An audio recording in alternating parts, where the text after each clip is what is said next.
Bismillahirrahmanirrahim. Assalamualaikum warahmatullahi wabarakatuh. Bismillahirrahmanirrahim. Qala al-musannifu rahimahumullahu ta'ala wa nafa'ana bihi wa bi ulumihi fid dunya wal akhirah. Amin. Bismillahirrahmanirrahim. Bab raf'ul ilmi wa dhuhuril jahli. Jadi bab tentang hilangnya ilmu dan munculnya kebutuhan. Diangkatnya ilmu dan munculnya kebodohan-kebodohan. Wa qala Rabi'ah berkata, la yambaghi li ahadin indahu syai'un minal ilmi ayyudayyi'a nafsah. Tidak sepantasnya seorang yang memiliki ilmu untuk menyia-nyiakan dirinya.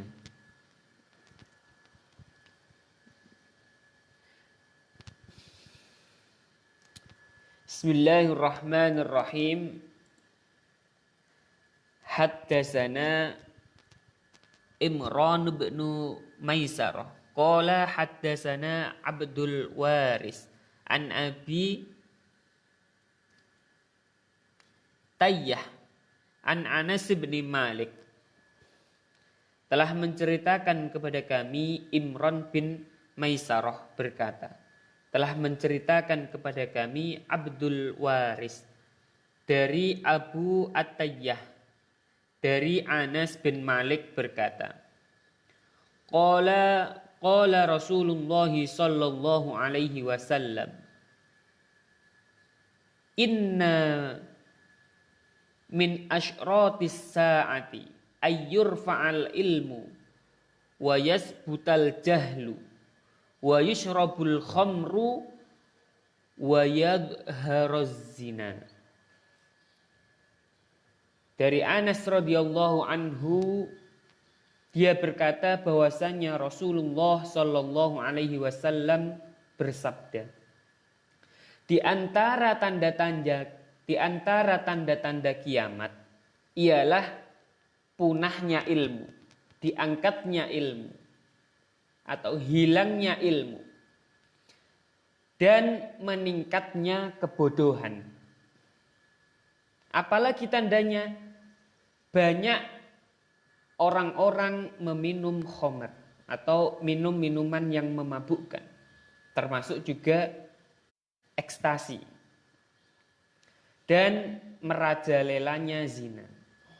Jadi Nabi Muhammad sallallahu alaihi wasallam bersabda, salah satu tanda-tanda kiamat ialah yang pertama punahnya ilmu, atau sudah jarang orang yang belajar tentang ilmu agama. Yang kedua adalah meningkatnya kebodohan.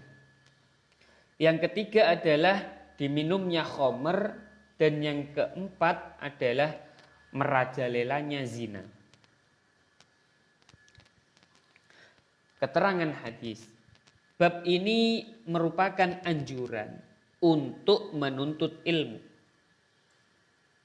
Sesungguhnya ilmu tidak akan punah kecuali dengan kematian para ulama, seperti yang akan ditegaskan nanti.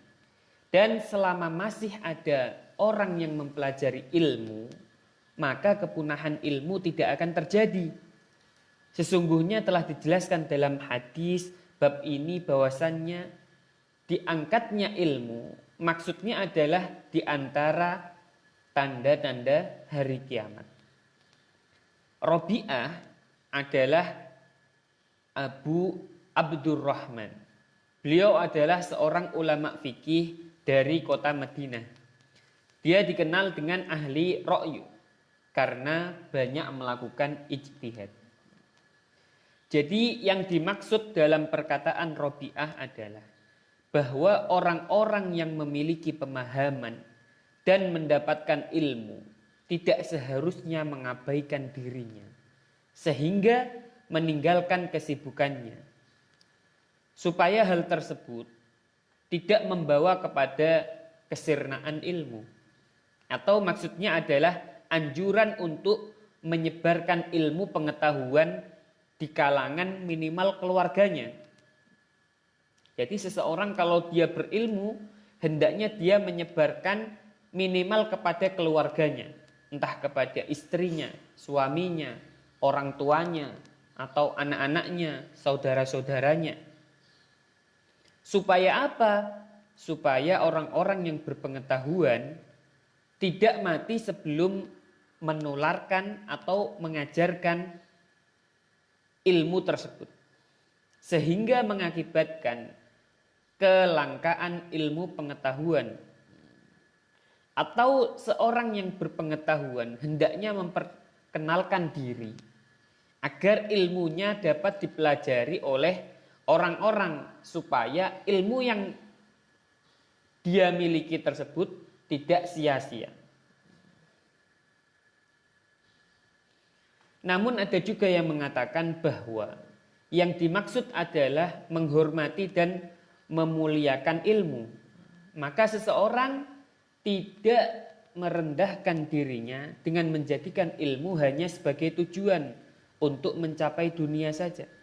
Pendapat ini baik, namun yang selaras dengan penamaan dari Imam Bukhari terhadap bab ini adalah pendapat yang sebelumnya, yaitu Al-Khatib telah menyambung asar Rabi'ah tersebut dalam kitab Jami'. Al-Baihaqi dalam kitab Mu'akhal dari jalur Abdul Aziz Al-Uwais dari Malik dari Rabi'ah. Kemudian maksud dari lafadz tanda-tanda kiamat ataupun ciri-cirinya seperti yang dijelaskan sebelumnya pada bab iman, dan telah dikemukakan bahwa di antara tanda-tandanya ada yang biasa terjadi dan ada yang di luar kebiasaan, atau yang setidaknya atau yang tidak pernah terjadi sebelumnya. Lafadz ayyur fa'al ilmu, diangkatnya ilmu atau punahnya ilmu, hilangnya ilmu. Dalam riwayat Nasa'i dari Imron, seorang guru Imam Bukhari, kata an tidak disebutkan. Maksud diangkatnya ilmu menurut beliau adalah meninggalnya para ulama.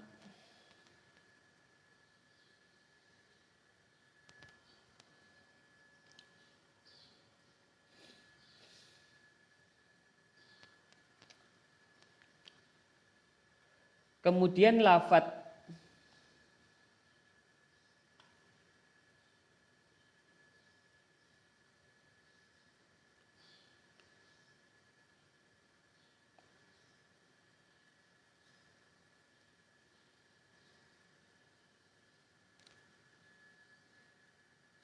meningkatnya dalam riwayat Muslim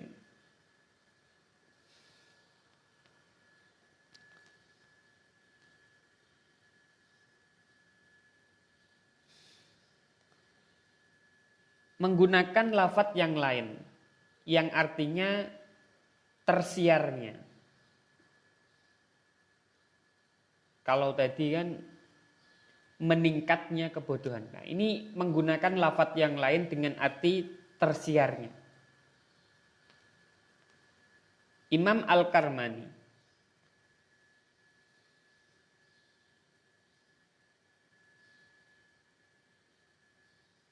dalam menisbatkan riwayat hadis Imam Muslim ini kepada Imam Bukhari, beliau lengah. Namun Imam Nawawi menceritakan dalam Syarah Muslim, Al-Karmani mengatakan menggunakan lafadz wayas butu. Jadi penggunaan lafadznya beliau sama, tapi Imam Muslim menggunakan lafadz yang lain, tapi maksudnya sama. Dan kedua hadis tersebut adalah sahih semua.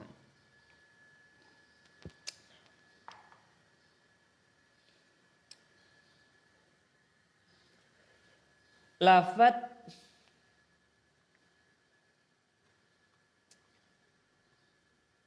wa yushrabul khamru.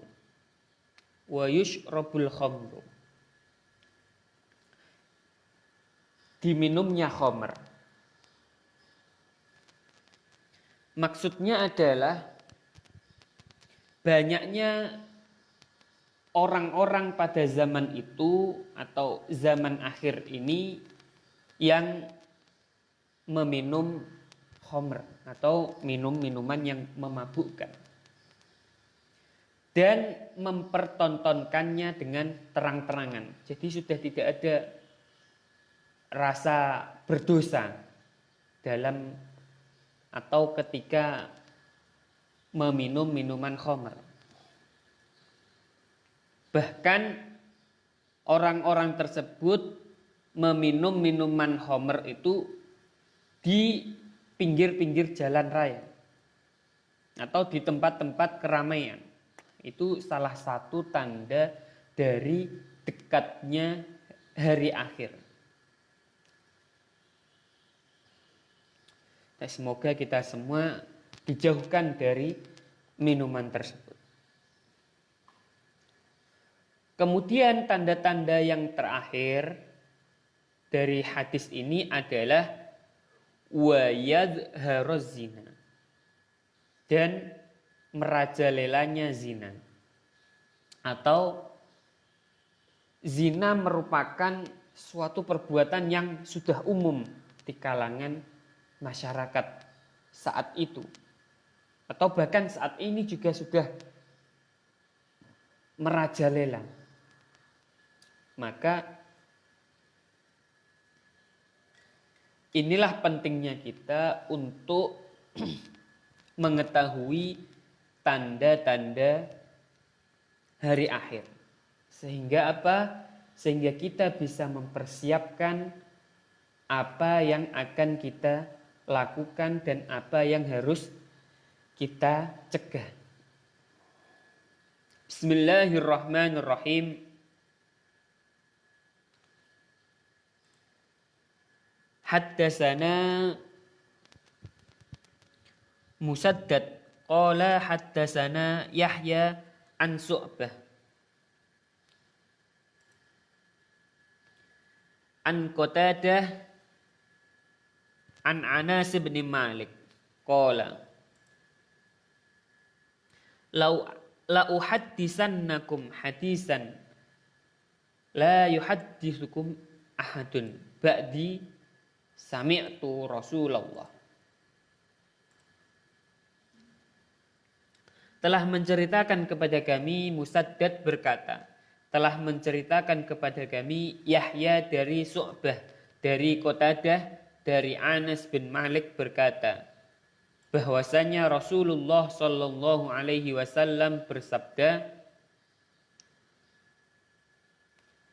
yaqulu min asyratis saati ayyakillal ilmu wa yadharul jahlu wa yadharuz zina wa takthuran nisa'u wa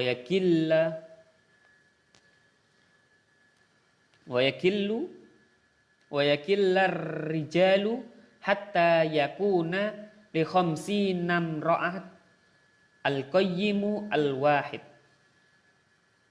Rasulullah Shallallahu Alaihi Wasallam bersabda, di antara tanda-tanda kiamat ialah berkurangnya ilmu, meratanya kebodohan, munculnya perzinaan, banyaknya perempuan dan sedikitnya laki-laki.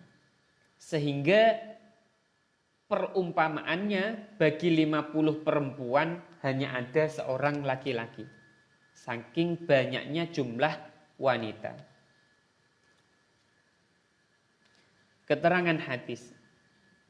Lau haditsannakum, akan kusampaikan kepada Anda. Lafaz itu adalah jawaban atau qasam atau sumpah yang dihilangkan dengan lafaz yaitu wallahi lau haditsannakum. Demi Allah akan kusampaikan kepada Anda. Hal ini ditegaskan oleh Abu Awanah dari jalur Hashim dari Qatadah. Bahwa Imam Muslim mempunyai riwayat lain dari jalur Gundur dari Syu'bah. Menggunakan lafaz yang lain. Ala uhaddisannakum. Apakah aku akan menyampaikan kepada kalian? Maka kemungkinannya adalah pada mulanya dia mengatakan kepada mereka, ala uhaddisannakum. Apakah aku akan menceritakan atau menyampaikan kepada kalian?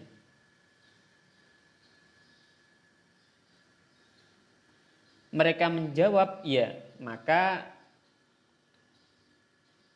lafadznya menjadi la uhaddisannakum.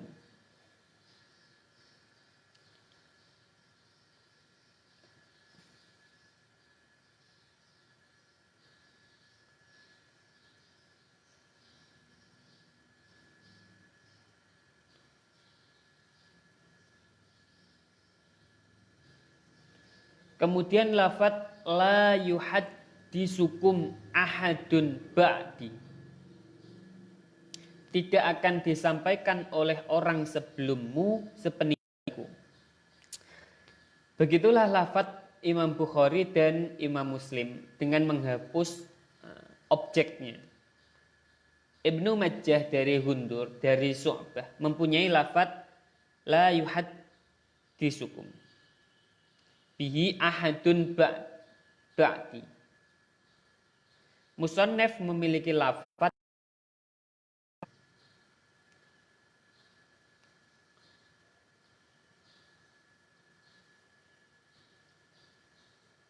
dan Abu Awanah juga mempunyai lafaz dari jalur ini juga. Yang artinya yang tidak akan disampaikan kepadamu apa yang dia dengar dari Rasulullah sepeninggalku. Anas telah mengetahui bahwasanya tidak ada satupun orang yang mendengarkannya dari Rasulullah kecuali dia sendiri. Karena dia yang paling terakhir meninggalnya di antara sahabat-sahabat dari Basrah. Barangkali tujuan perkataan dia waktu itu adalah untuk penduduk Basrah ataupun untuk kalangan umum. Dia menyampaikan hadis ini pada akhir hayatnya karena waktu itu tidak ada sahabat yang tersisa setelah dia yang menetapkan pendengarannya dari Nabi kecuali sedikit. Jadi yang memiliki hadis ini pada waktu itu hanya beliau atau mungkin lebih sedikit. Karena sahabat-sahabat yang lain yang hafal atau yang meriwayatkan hadis tersebut sudah tidak ada.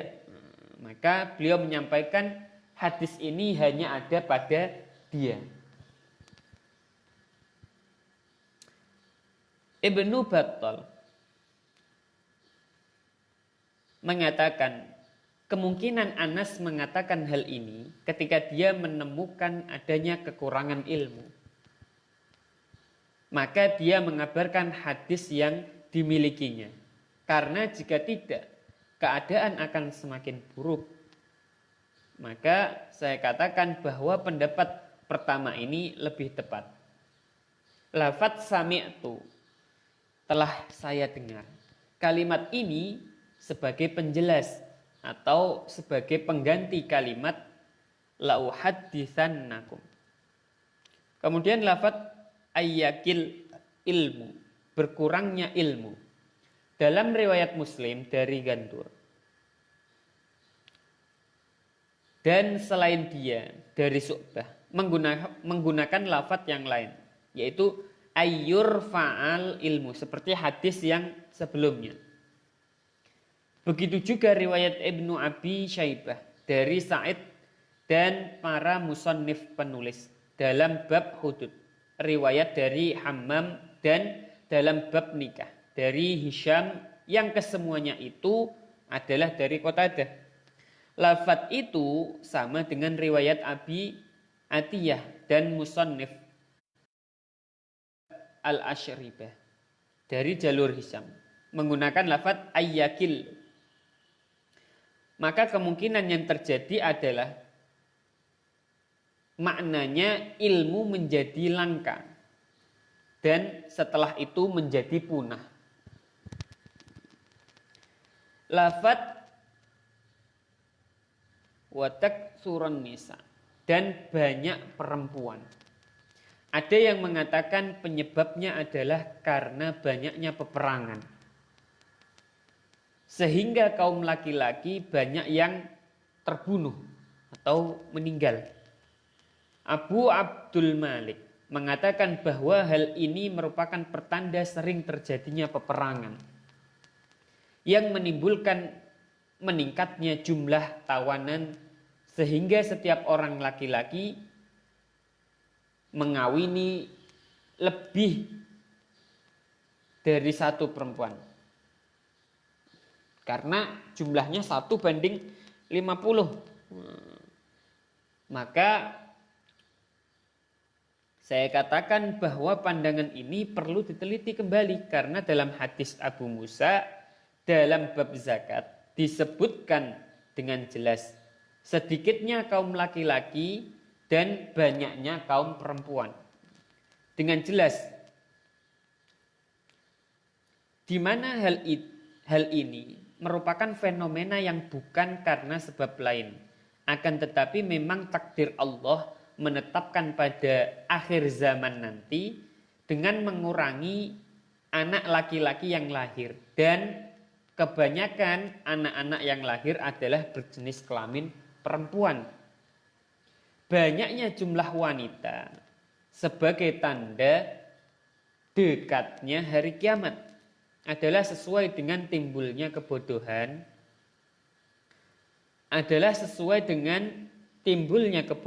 dan punahnya ilmu.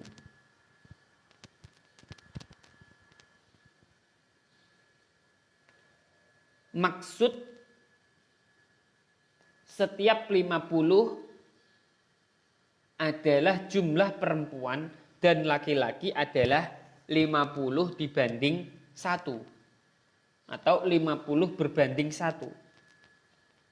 Atau mungkin juga kata tersebut adalah kiasan yang menggambarkan banyaknya jumlah kaum Hawa. Hal ini dikuatkan oleh hadis Abu Musa yang menyebutkan kamu melihat seorang laki-laki diikuti 40 orang wanita. Saking banyaknya jumlah wanita pada akhir zaman nanti. Jadi 1:50. 1 laki-laki 50 wanita. Saking banyaknya jumlah wanita pada akhir zaman nanti. Kemudian lafadz pengawal atau orang yang mengurus urusan kaum Hawa, huruf lam pada kata tersebut berfungsi untuk mengisyaratkan bahwa kaum laki-laki adalah sebagai pemimpin kaum wanita. Meskipun jumlahnya yang paling banyak adalah kaum Hawa, tapi di situ lafadz al menunjukkan bahwa laki-laki memimpin banyak kaum wanita. Disebutkan 5 tanda kiamat secara khusus adalah mengisyaratkan bahwa 5 tanda-tanda inilah yang menjadi pemicu kesenjangan dan kerusakan, di mana dengan menjaga hal-hal ini akan membawa kebaikan dunia dan akhirat. Pertama adalah agama, karena dengan punahnya ilmu berarti agama juga sekarat. Yang kedua adalah akal, karena dengan meminum alkohol atau minum minuman yang memabukkan akan merusak akal pikiran manusia. Yang ketiga adalah keturunan, karena dengan banyaknya perzinaan banyaknya perzinaan akan merusak nasab, keturunan, atau anaknya tidak jelas nasabnya karena dia lahir tanpa orang tuanya, tanpa ikatan pernikahan yang sah atau dengan zina. Maka yang terakhir adalah jiwa dan harta. Karena dengan banyaknya peperangan atau hal-hal yang lain akan dapat merusak adanya jiwa dan harta. Al-Karmani mengatakan bahwa kerusakan 5 perkara ini merupakan tanda-tanda runtuhnya dunia. Karena manusia telah meremehkannya dan tidak ada nabi setelah Nabi Muhammad. Yang ada adalah para ulama, karena al-ulama warasatul anbiya. Tidak ada nabi lagi setelah Nabi Muhammad. Maka jangan sampai kita meremehkan apa-apa yang telah diajarkan oleh Nabi Muhammad dan apa-apa yang diajarkan oleh para ulama. Al-Qurtubi mengatakan bahwa hadis ini memberitahukan akan ilmu kenabian, karena Nabi memberitakan apa yang akan terjadi, dan hal-hal itu sungguh terjadi, khususnya pada zaman sekarang. Banyaknya orang yang meminum minuman khamr, banyaknya perzinaan. Nah, itu merupakan salah satu tanda dari dekatnya hari kiamat. Seperti yang disabdakan oleh Nabi Muhammad Sallallahu Alaihi Wasallam. Dalam kitab Tazkirah, Al-Qurtubi juga mengatakan, mungkin yang dimaksud dengan Al-Qayyim adalah orang yang mengurusi urusan perempuan, terlepas apakah dia seorang istri atau tidak. Mungkin juga hal itu terjadi pada zaman di mana tidak tersisa lagi yang mengucapkan Allah, sehingga dia mengawini hanya seorang istri. Karena tidak tahu hukum syar'i, saya katakan bahwa hal tersebut telah kita jumpai pada beberapa umarok, penguasa, dan orang-orang yang selain mereka pada masa sekarang. Jadi satu orang laki-laki bisa mengawini 50 wanita. Jadi hal itu nanti bisa menjadi sesuatu yang umum, atau dia hanya menikah dengan satu orang wanita, yang lainnya menjadi selingkuhan. Bisa jadi karena saking banyaknya jumlah wanita pada zaman itu atau bahkan zaman ini. Bismillahirrahmanirrahim. Bab fadlul ilmi, keutamaan ilmu.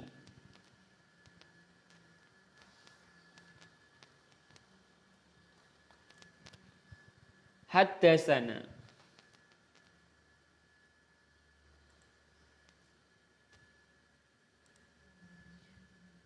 Sa'id bin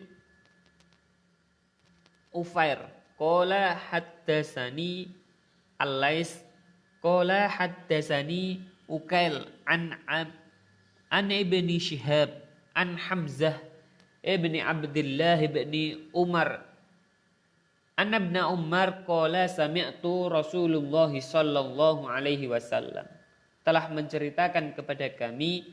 Sa'id bin Ufair berkata, telah menceritakan kepadaku. Al-Lais berkata, telah menceritakan kepadaku Ukail dari Ibnu Shihab, dari Hamzah bin Abdullah bin Umar, bahwa Ibnu Umar berkata, aku mendengar Rasulullah sallallahu alaihi wasallam bersabda, qala baina ana naimun utitu biqadahi labanin fasharibtu hatta inni la ara arya yakhruju fi atfari summa a'taitu fadli Umar bin Khattab. Qalu fama awal tahu ya Rasulullah, qala al ilma. Jadi bahwasanya Ibnu Umar mengatakan, saya mendengar Rasulullah Shallallahu Alaihi Wasallam bersabda, ketika aku sedang tidur, aku bermimpi seseorang datang kepadaku, memberikan segelas susu. Lalu ku minum susu itu, sehingga kulihat air mengalir keluar dari ujung kukuku. Kemudian sisanya kuberikan kepada Umar bin Khattab. Para sahabat bertanya, ya Rasulullah, apakah takwil mimpi Anda itu? Rasulullah pun menjawab adalah ilmu. Keterangan hadis. Kata al-fadlu berarti kelebihan. Sedangkan al-fadlu yang dikemukakan pada permulaan kitab al-ilmi artinya keutamaan. Fi adfari. Dalam riwayat Ibnu Asakir menggunakan min adfari. Bukan fi adfari. Sedangkan dalam at-tabir menggunakan min atrofi. Lafadznya lain, tapi maksudnya sama. Yang mempunyai arti sama. Yaitu dari selah-selah jarinya, kukunya.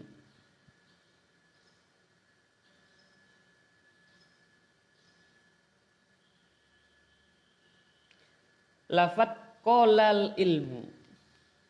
Dalam riwayat tersebut al ilmu dengan nasab dan rafa. Qolal ilma, qolal ilmu. Bersamaan. Qolal ilma.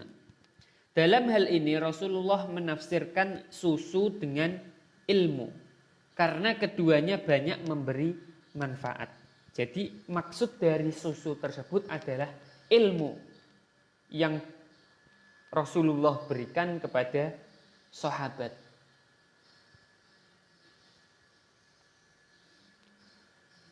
Ibnu Munir mengatakan bahwa keutamaan ilmu dalam hadis ini dapat dilihat dari ungkapan yang ada dalam hadis tersebut, di mana ilmu telah diibaratkan dengan keutamaan atau kelebihan Nabi yang diberikan Allah kepadanya. Pendapat ini berdasarkan bahwa maksud al-fadlu adalah keutamaan. Bismillahirrahmanirrahim. Bab fatwa yang dikeluarkan seorang mufti sedang dia duduk di atas binatang.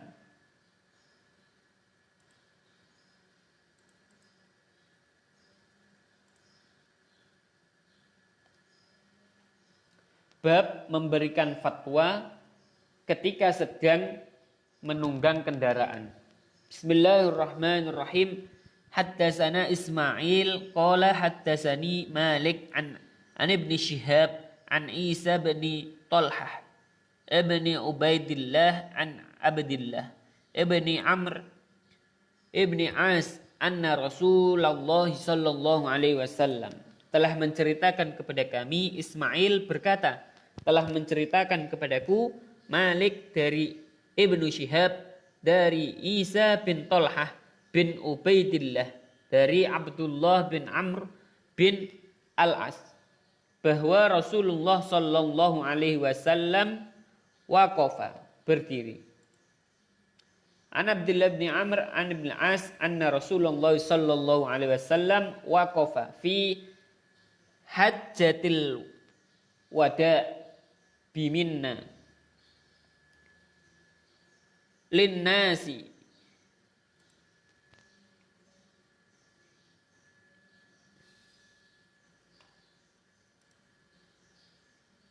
yas'alunahu faja'ahu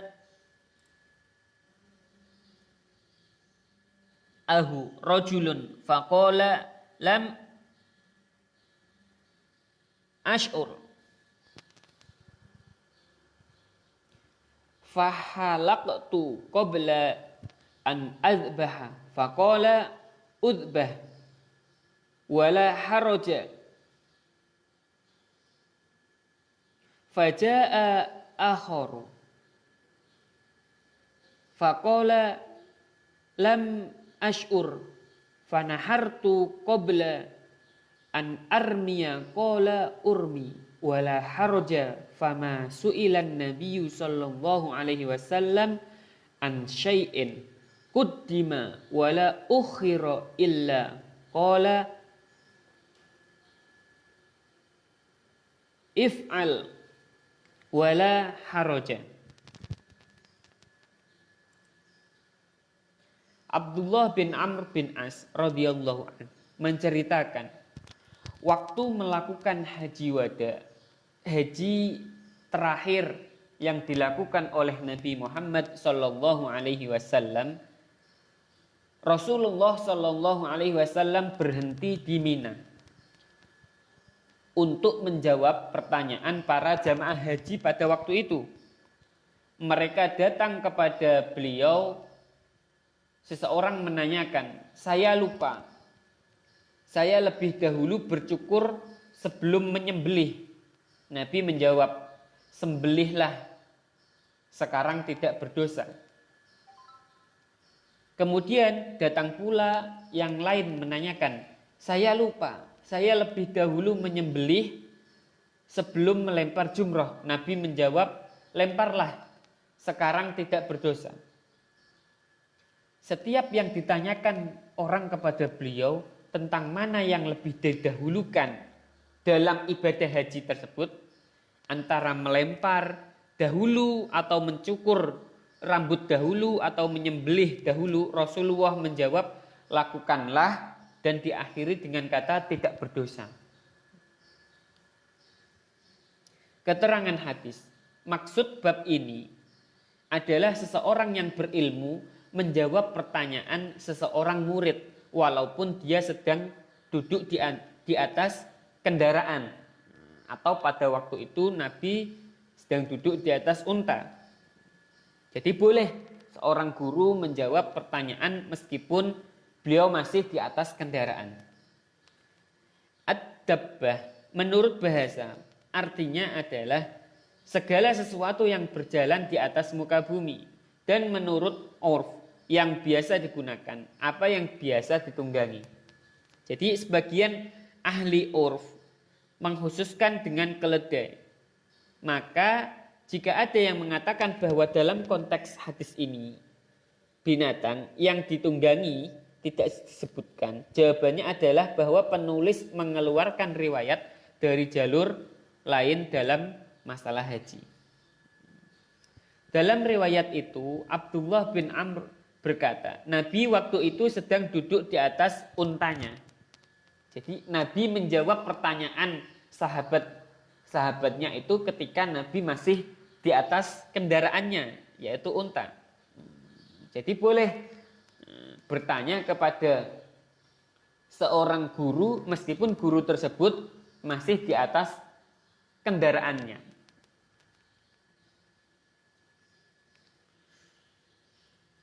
Hadis ini masuk di dalam judul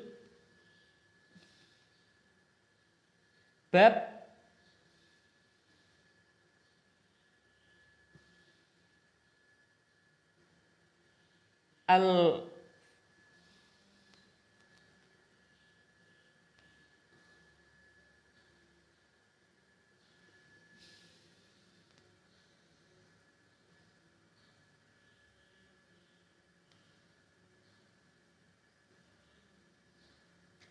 Beliau menyebutkan hadis dari jalur Malik dari Ibnu Syihab, dan beliau menyebutkan seperti hadis pada bab ini.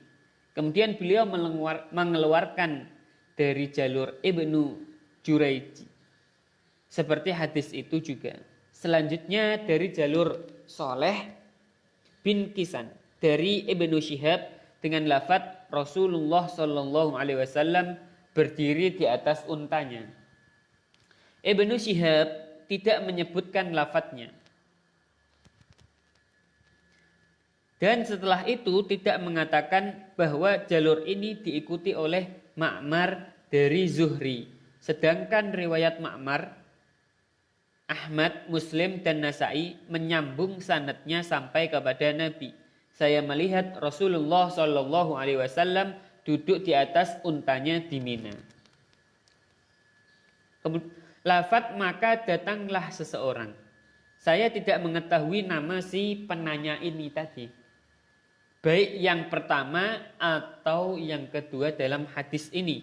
Namun yang jelas dia adalah seorang sahabat yang tidak disebut namanya. Karena pada saat itu banyak orang yang bertanya kepada Nabi. Penjelasan ini akan disinggung pada pembahasan bab haji. Lafat tidak berdosa atau sama sekali dia tidak berdosa, baik karena tidak mengerjakan secara tertib urut-urutan haji atau meninggalkan fidyah. Sebagian ulama fikih mengatakan bahwa yang dimaksud adalah peniadaan dosa. Pendapat ini perlu penjelasan lebih lanjut karena dalam sebagian riwayat yang sahih disebutkan dan beliau tidak menyuruh membayar kafarah, dan insya Allah akan dibahas nanti pada bab haji. Semua rijalul hadis, sanad hadis ini adalah orang-orang Madinah.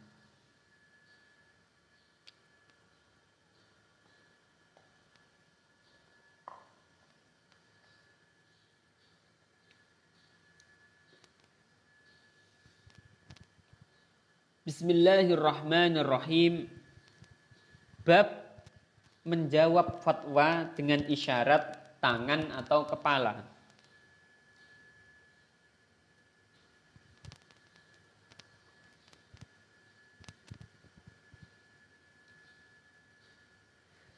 Bismillahirrahmanirrahim.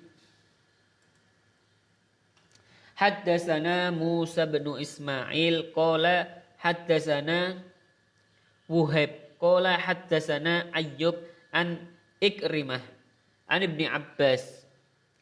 Telah menceritakan kepada kami Musa bin Ismail berkata. Telah menceritakan kepada kami Wuhaib berkata. Telah menceritakan kepada kami Ayyub dari Ikrimah dari Ibnu Abbas bahwa Nabi Muhammad sallallahu alaihi wasallam An Ibni Abbas anna Nabiya sallallahu alaihi wasallam su'ila fi hajjatihi faqala dabahtu qabla an armiya fa'awma'a biyadihi qala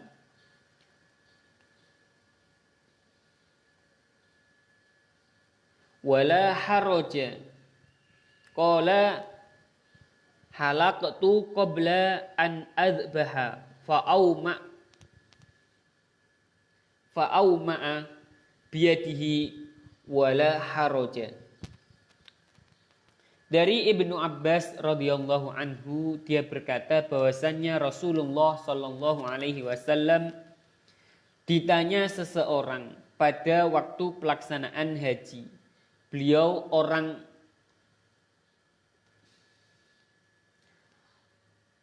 Rasulullah sallallahu alaihi wasallam ditanya seseorang pada waktu pelaksanaan haji beliau.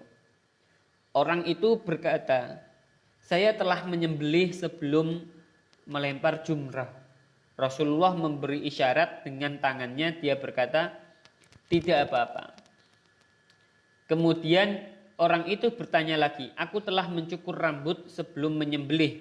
Nabi memberi isyarat dengan tangan, yang maksudnya adalah tidak apa-apa. Jadi menjawab pertanyaan para sahabat dengan isyarat kepala atau tangan.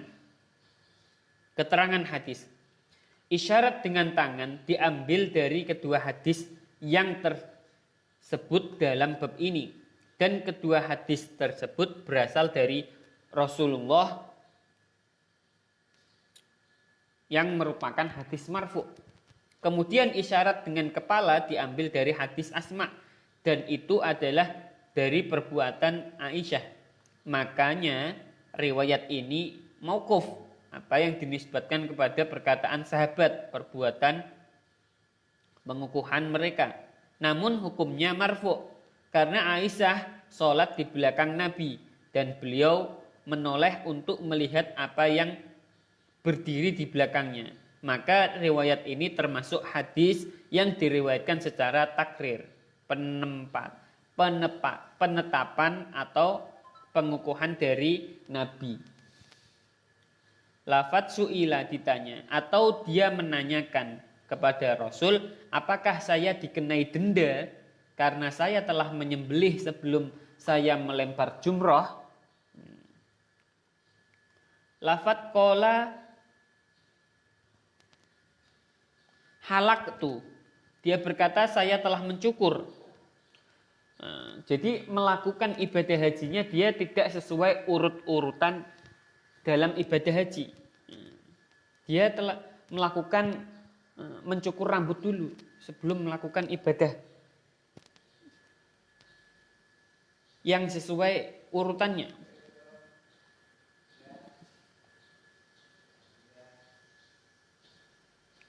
Kemungkinan yang menanyakan ini adalah orang yang pertama juga, dan ada kemungkinan orang lain yang bersamanya. Jika demikian, berarti setiap orang menanyakan satu pertanyaan kepada Rasulullah. Pendapat ini paling kuat karena selaras dengan riwayat sebelum ini, di mana dalam riwayat sebelumnya Abdullah bin Amr bin As berkata, kemudian datang orang lain lagi bertanya kepada Rasulullah. Kemudian lafadz maka Nabi memberi isyarat dengan tangannya yang artinya tidak apa-apa. Begitulah dalam riwayat ini memakai huruf waw pada lafadz wala haroja. Sedangkan dalam riwayat Abu Dzar tidak ada kata waw.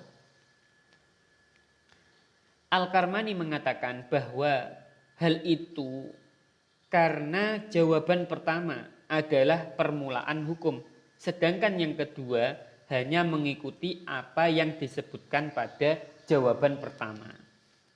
Dalam riwayat Al-Usaili dan selainnya tetap menggunakan huruf waw pada jawaban pertama. Bismillahirrahmanirrahim.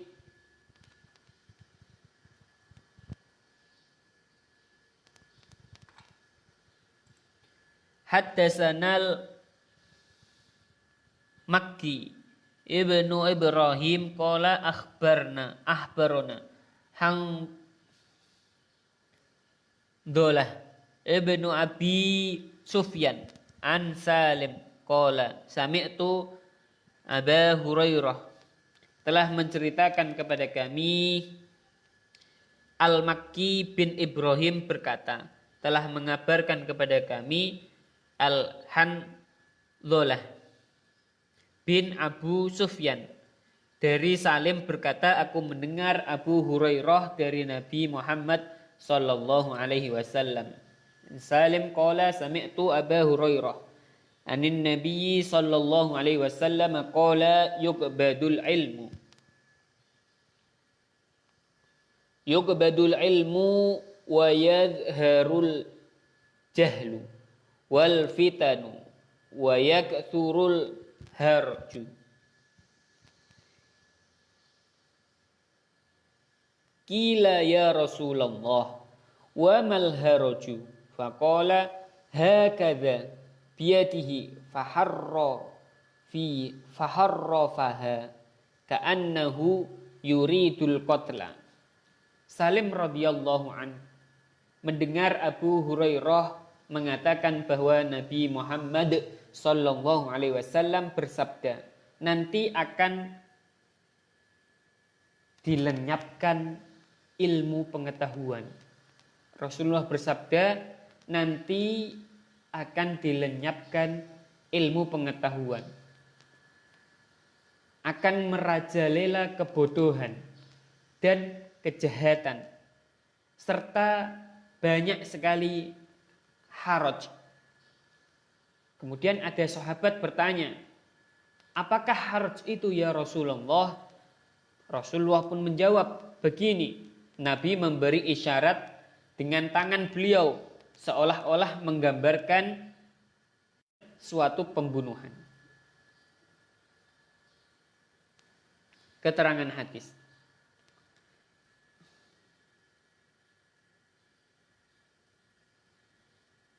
Lafat yuqbadul ilmu.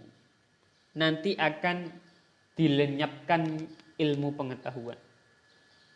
Jadi pada zaman akhir nanti ilmu pengetahuan nanti itu susah didapatkan.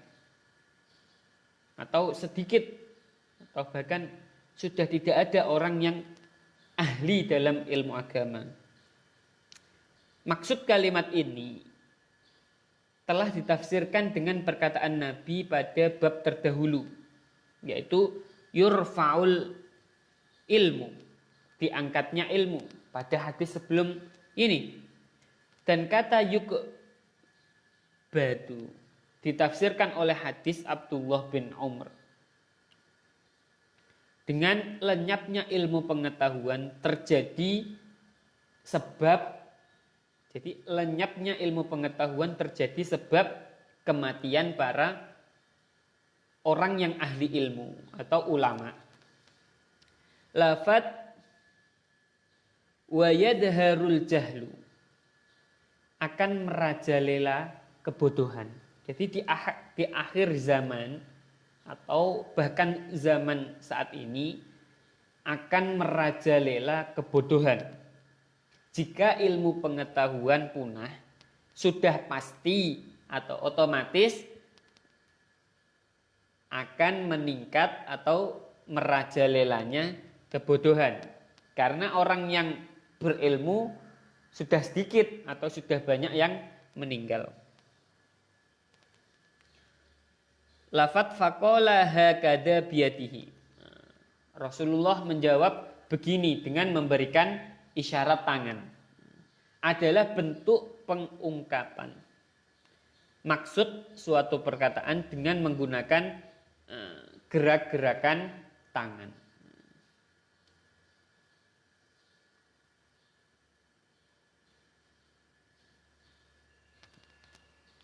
Lafat faharrafaha, huruf fa di sini adalah fa tafsiriyah, seperti perawi hadis ingin menginspirasikan bahwa pemberian isyarat dari Nabi dilakukan dengan gerakan tangan beliau yang menyilang, memiliki makna tertentu. Kemudian lafat ka'annahu yuridul qatla. Jadi maksud isyarat tangan Nabi ini adalah artinya seolah-olah Nabi menggambarkan, mengisyaratkan dengan tangannya seolah-olah nanti akan banyak terjadi pembunuhan. Wallahu alam. Bahkan saat ini sesama muslim pun sudah banyak terjadi saling membunuh, entah karena perebutan dunia atau perebutan kekuasaan dan lain-lain. Jadi salah satu dekatnya zaman yang akhir itu adalah banyaknya terjadi pembunuhan atau peperangan. Barangkali hal ini dipahami oleh Salim radhiyallahu anhu dari gerakan tangan Nabi yang menyilang, seperti gerakan orang yang hendak memukul seseorang. Akan tetapi penambahan lafadz ini tidak saya temukan dalam kebanyakan riwayat, dan sepertinya hal itu merupakan penafsiran perawi dari Hanzalah. Dia adalah Ibnu Abi Sufyan bin Abdurrahman Al-Jamhi Al-Madani. Sesungguhnya Abu Awanah telah meriwayatkan dari hadis Abu Dauri, dari Abu Asim, dari Hanzalah, dan dia mengatakan Abi Asim memperlihatkan kepada kami seolah-olah dia hendak memukul leher seseorang. Jadi isyarat seperti pembunuhan atau peperangan atau pertengkaran. Al-Karmani mengatakan bahwa al-haraj adalah fitnah atau bencana.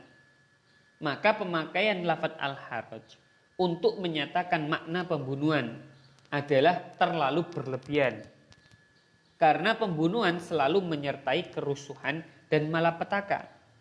Ia menambahkan kecuali jika telah terbukti pemakaian al-haraj dalam bahasa berarti pembunuhan. Saya katakan bahwa merupakan sebuah khilafan yang ada pada Bukhari dalam masalah fitnah.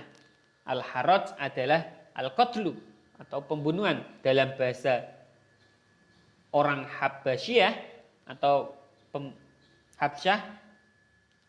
Dan pembahasan hadis ini akan dijelaskan lebih lanjut pada masalah fitnah insya Allah wa a'lam bissawab. Wassalamualaikum warahmatullahi wabarakatuh.